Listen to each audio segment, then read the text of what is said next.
Hello guys! Welcome to Markmix TV. For today's video guys ay paano nga ba natin buburahin ang ating FB page sa Facebook. Sa mga hindi pa nakakaalam kung paano ito buburahin, panoorin lang ang buong video para masundan po ninyo ito. Una natin gagawin guys ay pumunta tayo sa ating Facebook. I-click natin maliit na profile sa bandang gilid. And after that, scroll down. At hanapin ang pages. Click pages. Then, nandito tayo sa ating mga feeds. Ipiliin lang natin yung ating feeds na gusto i-delete. Yan, click lang natin. Then, na-open na natin yung feeds natin. Then, click natin yung profile sa bandang gilid.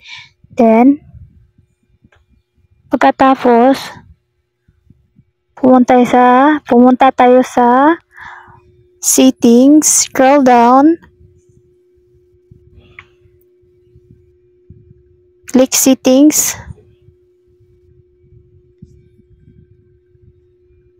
ayan yung page natin, personal information, at scroll down lang natin pababa, hanapin natin ang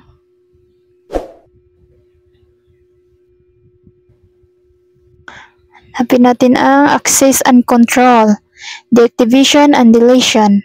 Click lang natin yan. Ito, pinapapili tayo, deactivate page or delete page. Sa akin kasi, didelete ko na talaga siya guys kasi hindi ko na talaga siya nagagamit. Ayan, wala rin siyang followers. Kaya, click continue. Then, pinapapili ka dito kung ano yung dahilan mo. Ayan, pagkatapos, continue natin ulit. And after that, click continue ulit. And scroll down. Then, continue naman ulit. Ayan, at dito, pinapatype yung ating Facebook password para ma-aprobahan ang iyong pag-delete ng inyong page. Then, okay.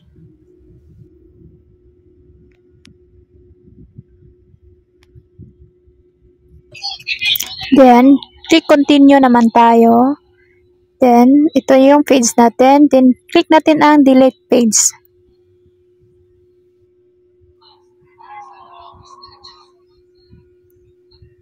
At ayun na nga guys, na-delete na ang ating page.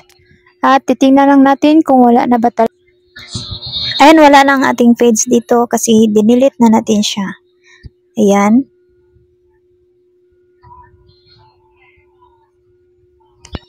Ganun lang kadali mag-delete ng ating page guys. Kaya kung gusto nyo akong i-follow sa aking Facebook guys, mayroon akong 6,000 plus followers sa aking Facebook. So, ayun nga guys, ganun lang kadali magbura ng Facebook page sa Facebook.